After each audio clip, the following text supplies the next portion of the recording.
Eu não contei os 10 minutos que a gente tinha usado antes da internet cair. Eu tô aqui no cronômetro, só tinha 33 minutos, mas aí o Zoom não aceitou a gente continuar, não.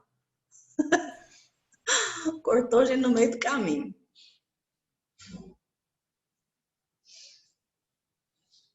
Eu esqueci de olhar quantas pessoas tinha, parece que era 13. Era? Uhum, então tá. 7. Sabrina. Eu tenho que contar mais rápido a história para poder dar tempo da gente terminar. Professora, fica tranquila que nas aulas, assim, a gente não Tá tá tão obedecendo bom, muito professora, tempo, não. que a Já gente teve aula que a gente tem 2 horas de aula. A gente tá assim, não, tá indo. Vamos indo. O pessoal ainda não tá cansado, vamos indo. Ah, Entendeu? Assim, tá tranquila, então entendeu? tá bom. Aí quem não foi tão puder, bom que a gente sai. cair, né? É, Quem não puder, sai, entendeu? Assim, fica tranquila, dá.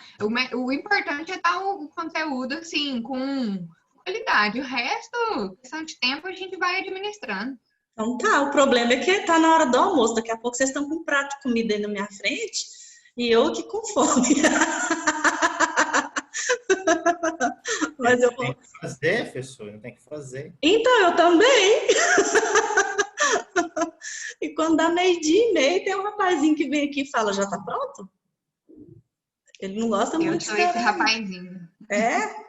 Então. Homem. Gente, quando eu estava lá nesse hospital, como eu disse para vocês, eu encontrei profissionais muito legais e alguns profissionais difíceis da gente entender, né? E quando o Pedro paralisou o lado e a ressonância deu que, aliás, a tomografia deu que ele tinha essas 5 bolsas, né? E que ele não estava movimentando, a fisioterapeuta ia lá, fazia exercício, ele não mexia.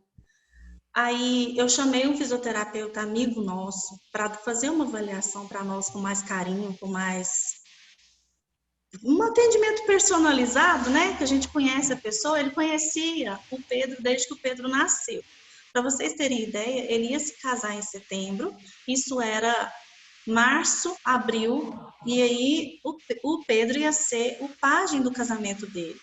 Ia levar as alianças do casamento dele, de tão amigo nosso que ele é.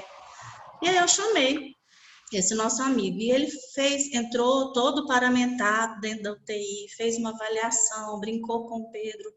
Eu falei, e aí? Aí ele falou, vamos lá fora conversar. Aí eu pensei, ele não quer falar na frente do Pedro, porque a coisa é feia, né? Quando a gente chegou lá fora da UTI, gente, ele não conseguiu falar. Um homem enorme começou a chorar na minha frente. Ele não conseguia falar. É por isso que a gente não pode atender gente conhecida. Eu entendi que a gente não pode trabalhar, porque a emoção ela é envolvida, né? Mas aí ele me abraçou e falou assim, vamos ficar firme, vamos ter fé, porque... Aí eu falei assim, ele vai entrar no seu casamento? Ele vai conseguir voltar a andar a tempo? Aí ele não conseguia me dar nenhuma resposta, gente. Então foi muito difícil passar por essa situação, sabe? Sem saber se setembro meu filho ia andar. Teve uma enfermeira que me pediu para comprar fralda. Eu falei, mas ele sabe ainda controlar os esfínteres, ele não perdeu. Ela falou, mas é muito complicado ficar levando ele para o banheiro sem ele andar. Compra fralda. Gente, vocês não imaginam a tristeza que é comprar fralda para uma criança de 7 anos. Você não sabe que tamanho de fralda que é. Eu tive que pesquisar e saber que tinha fralda geriátrica P. Aí eu comprei para ele. E ele ficava muito constrangido, ele não queria fazer as necessidades dele na fralda, ele pedia para eu virar de costa, para eu sair de perto, porque ele não queria se sujar, não, muito constrangedor. E eu fico pensando, né, quantos adultos que têm um AVC, que sofrem um acidente, perde a mobilidade, a capacidade dos esfínteres e tem que usar fralda, o tanto que isso deve ser constrangedor para essas pessoas. E a gente está falando o quê? De uma das atitudes que está escrito aqui, que é qualidade de vida. A gente tem que sempre respeitar a qualidade de vida de um paciente. Eu fico pensando, né? Tem clínica que manda a gente tirar a roupa para fazer um exame e colocar aquele avental. A gente nunca sabe se aquela parte aberta é para frente ou para trás, porque de qualquer jeito é desconfortável. De qualquer jeito aparece um pedaço da vida da gente que a gente não quer mostrar. né? E eu achei tão interessante uma vez que eu estava aguardando para fazer uma ultrassom e uma senhora bem obesa chegou para fazer uma ultrassom também. E eu acho que ela entrou lá e esse negócio serviu só de um lado do corpo dela. Acho que ela pensou, vou ter que usar dois. Aí ela chamou a enfermeira. E a enfermeira foi em outra sala e buscou um lençol. E ela saiu embrulhada no lençol. Eu achei tão legal, porque assim, respeitou, né, a dignidade, a qualidade de vida desse paciente e não obrigou ela a se constranger, usar só aquela camisolinha. Oi, Amanda. Eu acho legal, mas eu acho triste também, né? Porque o ideal seria que tivesse também pro tamanho dela, né? Igual, isso também é uma questão, né? Às vezes no consultório a gente vai, eu fico olhando assim, ó, gente, essa cadeira aqui tá certinha pra mim. Eu fico imaginando se uma pessoa um pouquinho mais gordinha sentar aqui, pra ficar aqui esperando um tempo todo, e aí a É, cadeira estreitinha, assim, né? Cadeira de ônibus, tem muito disso também. E já aconteceu, por exemplo, assim, em órgão público, eu ver uma pessoa sentada em duas cadeiras, tem aquele espaço, aquela divisão, né? Isso, assim, isso é horrível para a pessoa, né? constrangedor, né? Não, é que, sim, a pessoa fica se sentindo horrível. Por exemplo, por mais que não obrigou ela a usar uma camisola, a pessoa pensa assim, nossa, eu não tenho tamanho para mim, entendeu? É ruim, assim, a gente que é mulher, sabe o que é mais isso? Entrar numa loja e você vê um vestido lindo, uma roupa que você ama. Aí quando você vai experimentar, tá pequena. E é G já. Só que é um G pequeno. Aí a gente fica se sentindo assim a pior pessoa do mundo. Entendeu? Então, assim, é uma coisa também que tem que ser levada em consideração, né? A mobília do consultório, do hospital, né? Ser levado também em consideração. Exatamente. Às vezes um sofá na sala de espera, ou uma cadeira muito fofa, que a pessoa senta para esperar e ela afunda. Parece que depois para levantar dali ela vai precisar de um guindaste, né? Então tem que prestar atenção em cada detalhe. E aí, gente, falando sobre essa questão que eu estava contando dele não estar mexendo, teve um dia que ele estava sentindo muita dor. Brotou dois galos na cabeça dele, bem vermelho, como parecendo um Hellboy. Eu falo assim, fazendo palhaçada, porque para mim essa história é difícil. E aí brotou dois morros aqui na cabeça dele, como se ele tivesse tido uma pancada, mas ele estava no hospital, ele não caiu. Gente, a massa encefálica dele, na tomografia, quando a gente vê um exame de tomografia, a gente vê os sulcos, não vê? Aquela série de sulcos. O dele não tinha sulco, era uma massa única com as bolas pretas, de tão inchada que estava a massa dele.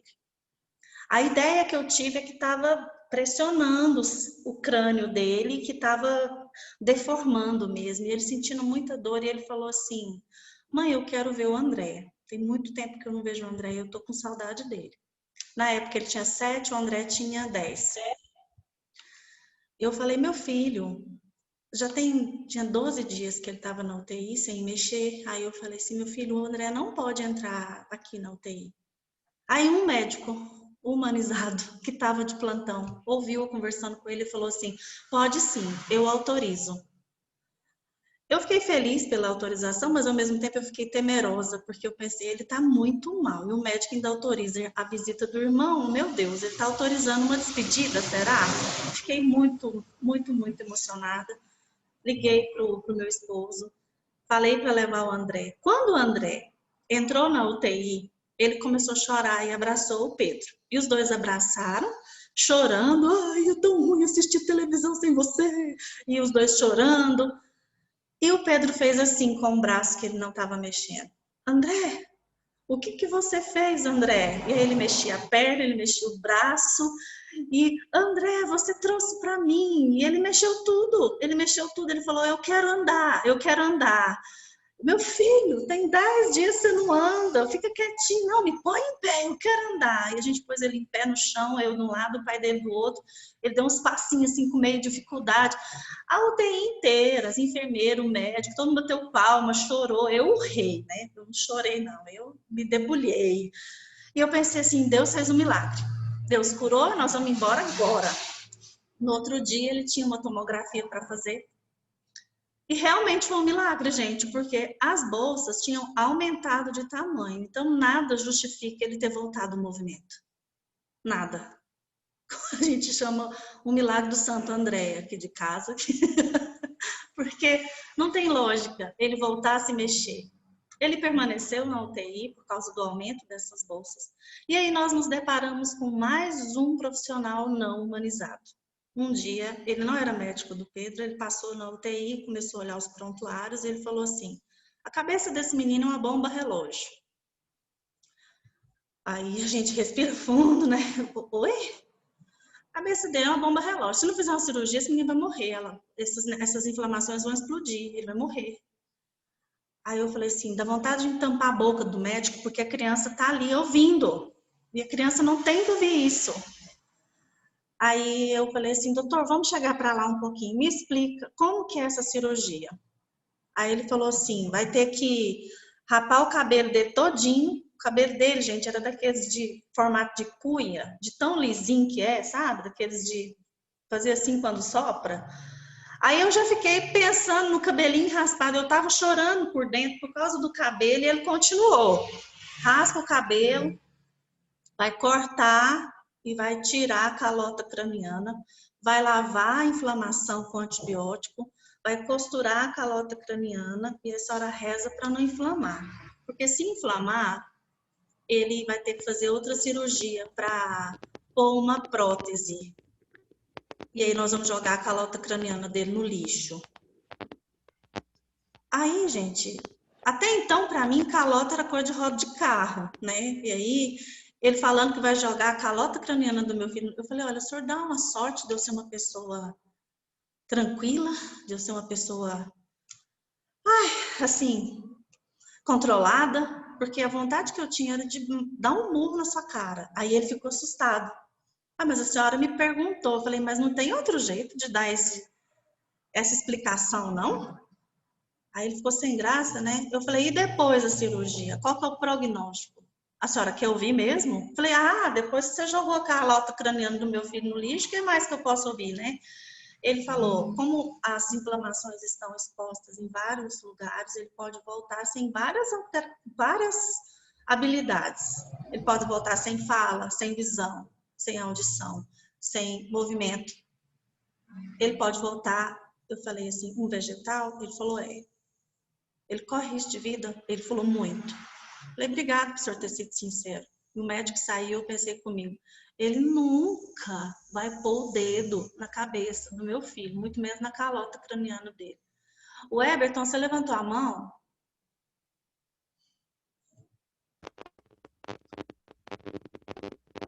Tá travando, não tô te ouvindo se você estiver falando.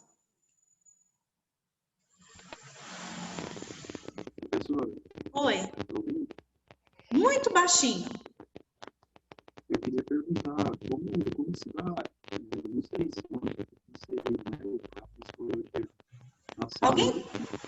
Alguém tá ouvindo, gente? Eu não tô ouvindo. Você não pode escrever no chat?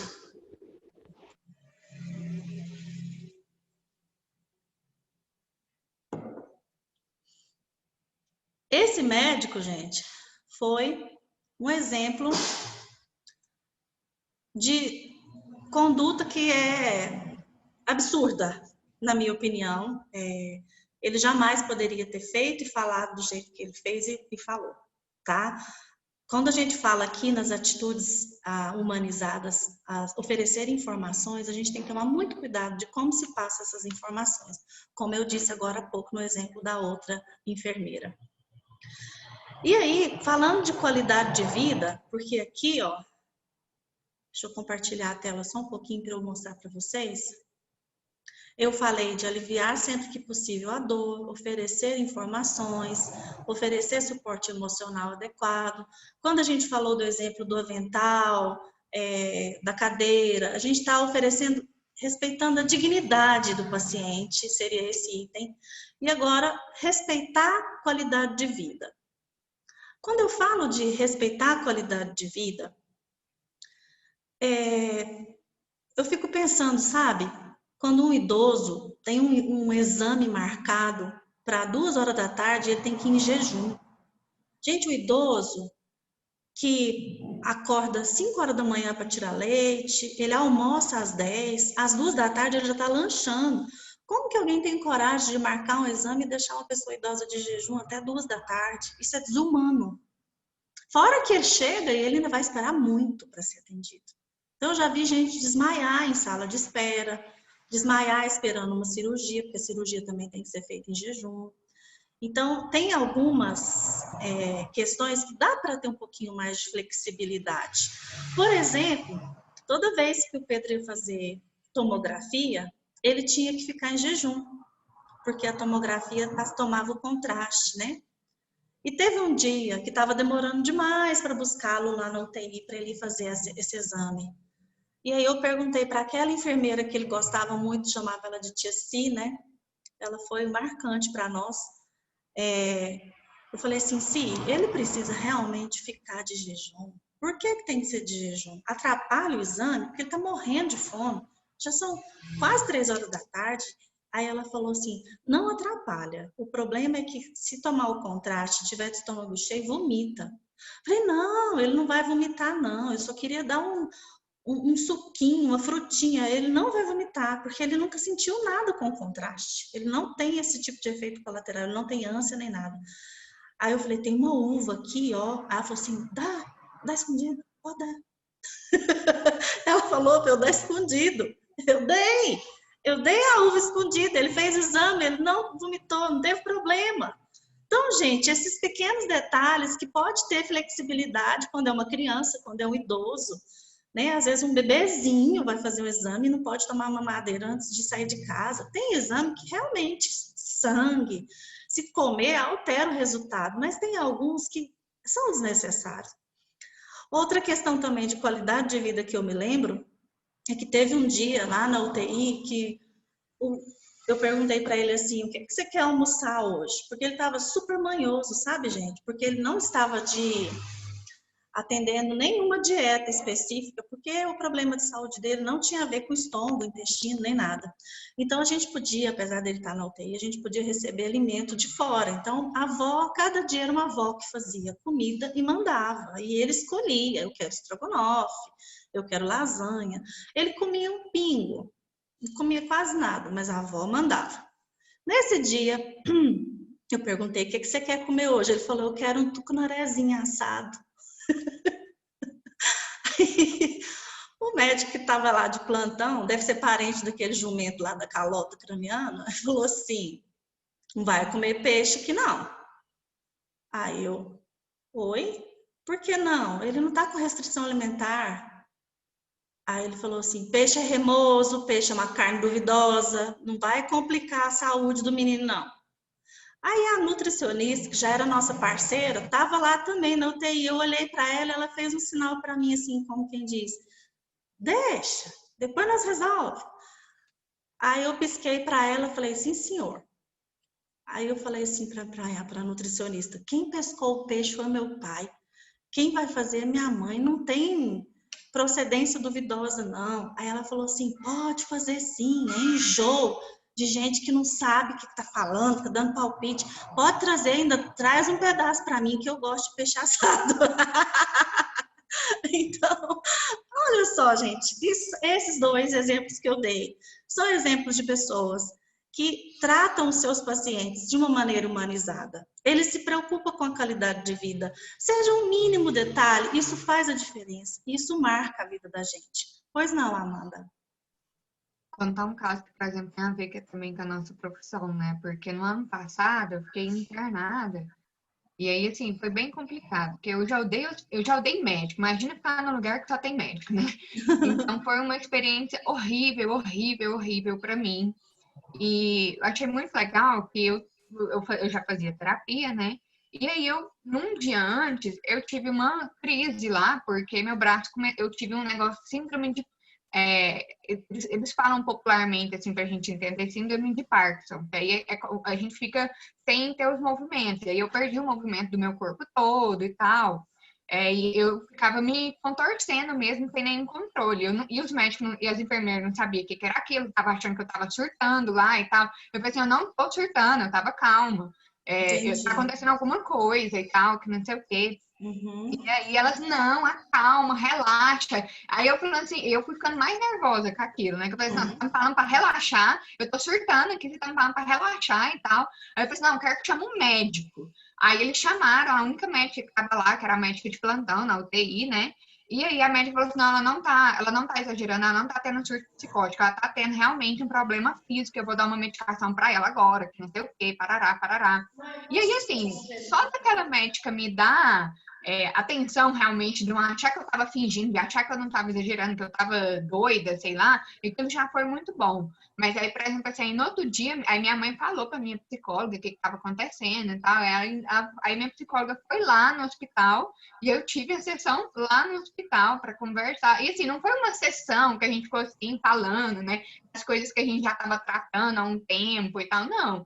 Foi uma sessão, assim, dela realmente foi lá para conversar comigo, para eu poder me abrir com alguém, para eu poder realmente me sentir melhor, que eu estava me sentindo muito incompreendida, né, pela equipe hospitalar, de enfermagem e tal. E aí fui lá só para realmente conversar, deu apoio, ponto e pronto, entendeu? Foi lá, entendeu? Me dá assistência no lugar que eu estava precisando e depois ela foi embora mesmo, entendeu? Ela foi lá só realmente para dar esse apoio. E é uma Ótimo. coisa também, né? Porque senão a gente fica assim, não, tem que ser no consultório, senão não atende, e não sei o quê. Realmente, o ideal é que seja no consultório. É muito diferente ela atender na cadeira dela e atender na cadeira do hospital e eu na cama. Mas, assim, só de ir lá para ir conversar e tal, porque é a coisa mais impressionante, pelo menos para mim, eu não sei como é que foi a experiência para você, mas, por exemplo, assim, o momento de visita era um momento muito importante para mim.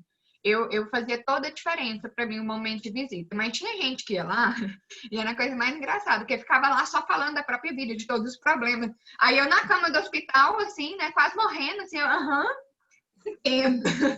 sabe? Ficava lá. Aí eu tinha que consolar a pessoa, sabe? Eu tinha que dar apoio e assistência para a pessoa, sabe?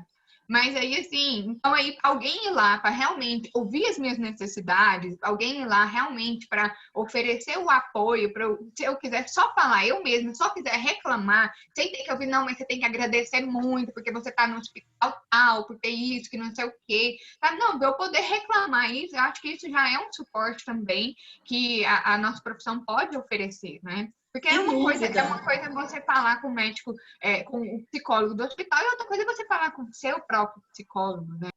Sem dúvida, o psicólogo não tem essa restrição, não pode ter essa restrição de atendo só no consultório. Eu já sei de experiências, já tive experiência, sei de outros profissionais, experiência de atendimento a domicílio, né? Eu já atendi uma mulher em domicílio que ela tinha perdido o filho. O menino dela, de 16 anos, estava com leucemia. Gente, ele fez todo o processo de tratamento, ele venceu a leucemia, eles já iam comemorar, fazer uma festa, o Natal e o Ano Novo ia ser em comemoração, a vitória. Ele pegou uma dengue e morreu de dengue. Então, a mãe ficou assim, sabe, desnorteada, e ela estava até falando em tirar a própria vida e tudo, e a família perguntou se alguém conhecia um psicólogo, uma conhecida me levou na casa dela. Eu atendi na casa dela, no quarto dela. Atendimento a domicílio é necessário em algumas situações. Já acompanhei gente em funeral, né? Um familiar faleceu, já acompanhei dentro do funeral, no velório, no enterro. Às vezes é necessário sim, nós não temos que ter essa comodidade de falar, não, quando puder vai lá no consultório, a gente conversa. Não, a pessoa precisa de suporte emocional naquela hora. Depois já vai tratar de uma forma do passado. Ela precisa no presente, né? Ótimo exemplo, Amanda. Com certeza a gente tem que pensar dessa forma. Bom, Tati, oi, Felipe. eu só gostaria de te perguntar, é necessário toda vez estar pronto para um atendimento domiciliar para algum paciente, mesmo se esse paciente não tiver, por exemplo, um caso depressivo? Não são todos os casos, não. Não são todos os casos que a gente pode atender em domicílio, não. Existem, assim, a gente tem que ter um certo feeling, né? Um certo crivo para fazer uma seleção dessas pessoas que em algumas circunstâncias, é necessário o atendimento domiciliar. Às vezes a pessoa fez uma cirurgia, está impossibilitada de locomoção, né? Às vezes a pessoa, no caso desse que eu acabei de contar, a pessoa não conseguia sair de casa, estava desenvolvendo uma síndrome de pânico. Então, assim, em alguns casos específicos, para não criar um vício, né? Não pode criar no paciente essa comodidade, que não, senão ele pode ficar manhoso. A gente tem que ponderar também que tem paciente que pode ficar manhoso. Tudo manda chamar o psicólogo em casa e não deve ser assim. O procedimento e o tratamento e o atendimento é profissional. Não é uma visita de tomar chazinho, sentar na sala e bater papo. Não é. É uma consulta domiciliar. É diferente. Certo? Deixa eu contar para vocês o restante da história. Ah, Maria Vitória, pois não, pode falar. E no caso do home care, né? Porque eu conheço alguns que atendem, né? Faz todo o processo terapêutico mais na casa da pessoa. E aí, no caso, então, seria diferente, porque tem a especialização de home care, e aí tem, no caso, né, que pode ir na casa da pessoa, mas não faz a sessão toda lá, né? Sim, nesse caso é uma técnica diferenciada, né? A casa da pessoa tem que ter um ambiente propício para isso acontecer, né? De sigilo, de privacidade.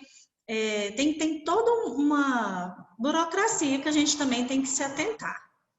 Com certeza, quando é uma situação de home care, é diferenciada, é uma outra técnica. Bom, gente, e aí, como eu disse, o moço falou lá que meu filho precisava operar, e eu falei que ele não ia pôr a mão na cabeça dele. Pensei comigo, ele nunca vai pôr. E eu pensei, com a minha fé, que compartilhei com os meus familiares, com as pessoas mais próximas, a gente colocou esse objetivo em oração.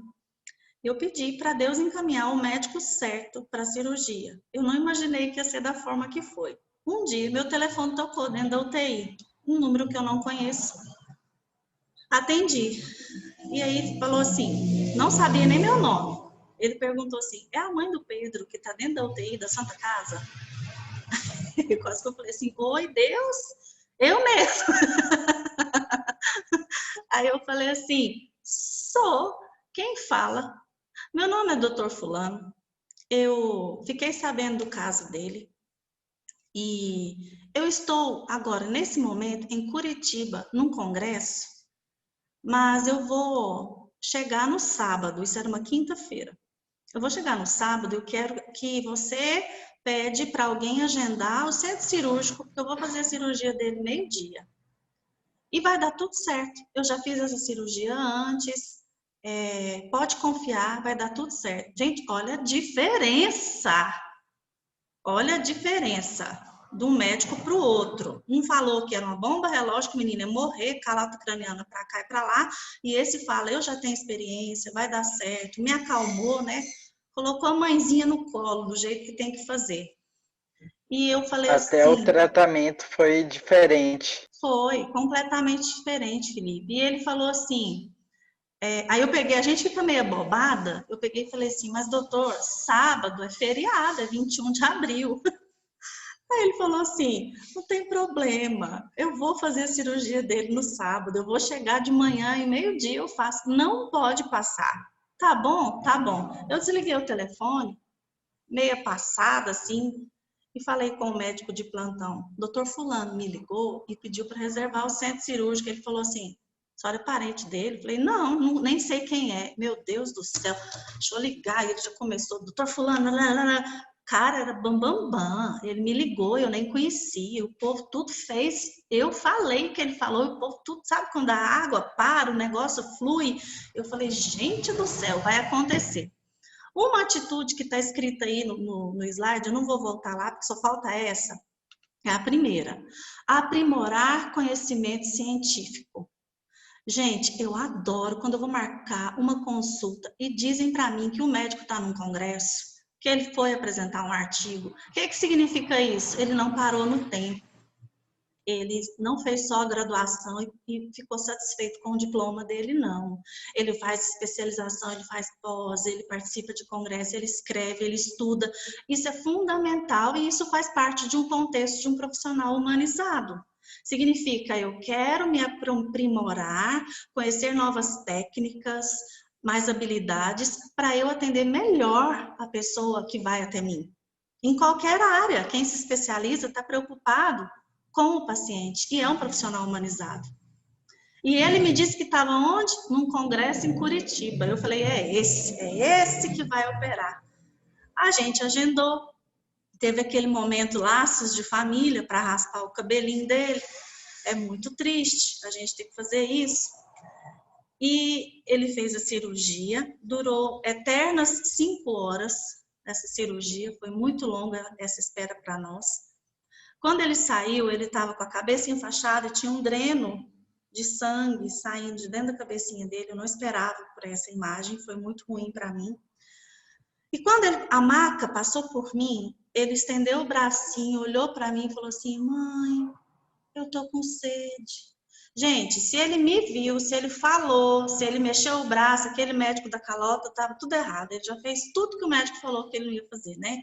E aí eu cheguei pertinho da maca, a enfermeira falou que não podia dar nada para ele beber, e eu falei assim, eu sei, mas espera aí. Filho, mamãe vai providenciar, o que você quer beber? Aí ele falou assim, um guaranazinho Antártica.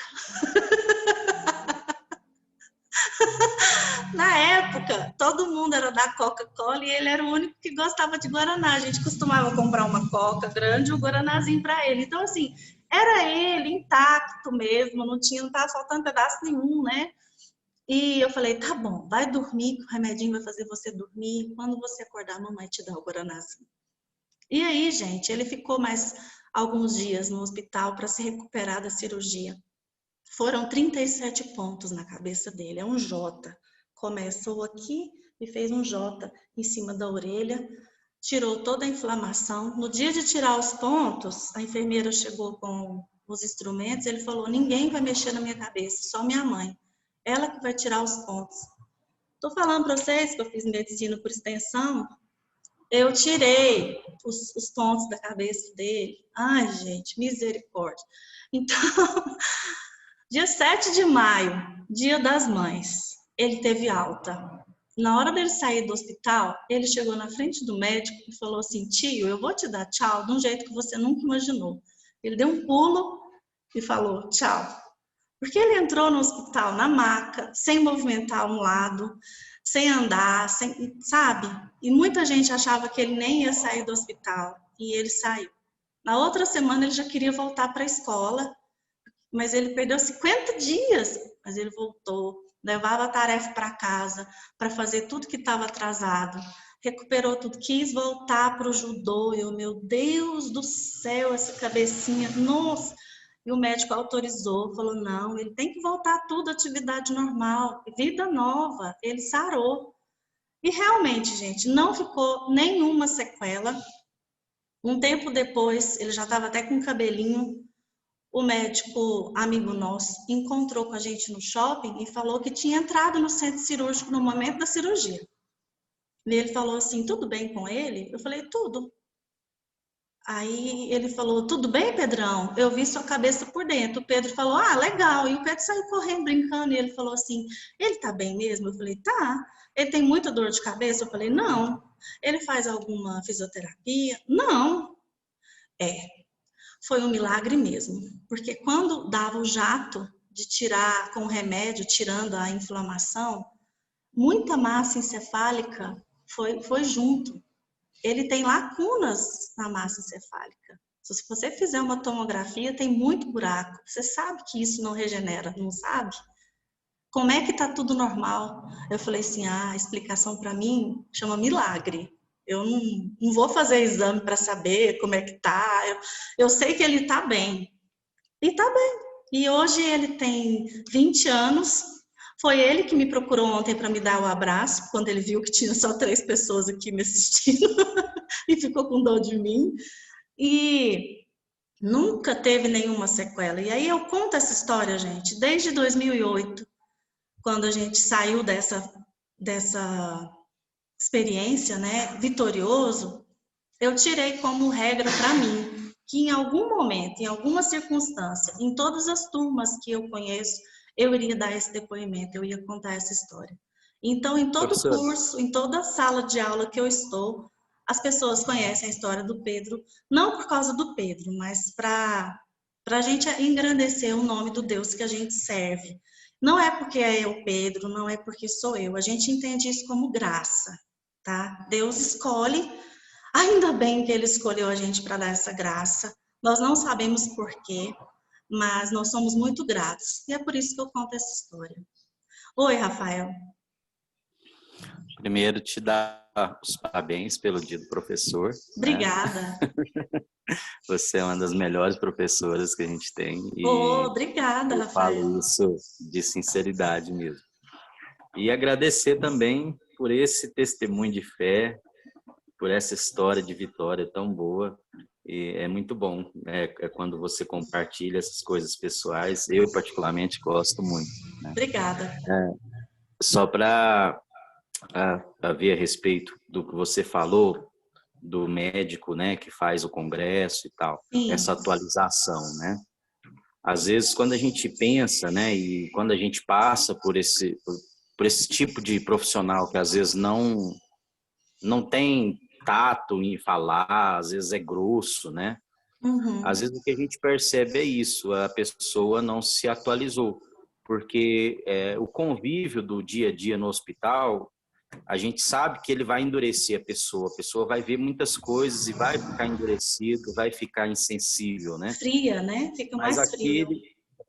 aquele que se atualiza, ele está sempre olhando para si mesmo, ele está sempre entendendo que ele precisa manter essa sensibilidade, que ele precisa voltar ali aos primeiros aprendizados em relação ao cuidado com o outro, né? Uhum. Então, acho isso muito importante, tanto para quem trabalha na área médica, principalmente para a gente também, como psicólogo, né?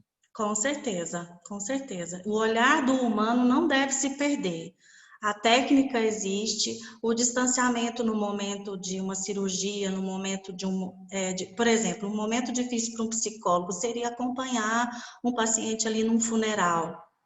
Não é que a gente é frio por não chorar junto com o paciente, mas é que vira senso comum. Se eu for no funeral abraçar e chorar junto, eu sou amiga, eu sou da família. Agora, um profissional que vai estar junto não significa frieza, significa habilidade, significa técnica. Então, a gente tem que saber realmente separar a habilidade, a técnica, a competência com a questão da humanização. Não há frieza, não há insensibilidade, mas existem as técnicas e em muitos momentos a gente pode também demonstrar a nossa fraqueza. A gente não é proibido um professor responder eu não sei para uma pergunta. Nós não temos que saber tudo, ninguém sabe tudo. Então, o psicólogo também, em algumas situações, ele pode confessar para o seu paciente, cliente, que ele está em dúvida. Olha, sinceramente, eu nunca passei por uma experiência como essa, eu não estou sabendo como lidar. Vamos estudar, vamos descobrir, né? Ele não vai abandonar, mas ele pode ser sincero, gente. Eu acredito que essa sinceridade faz parte do tratamento humanizado. É se mostrar ser humano, nós não somos super-heróis, nós somos pessoas. Oi, Felipe.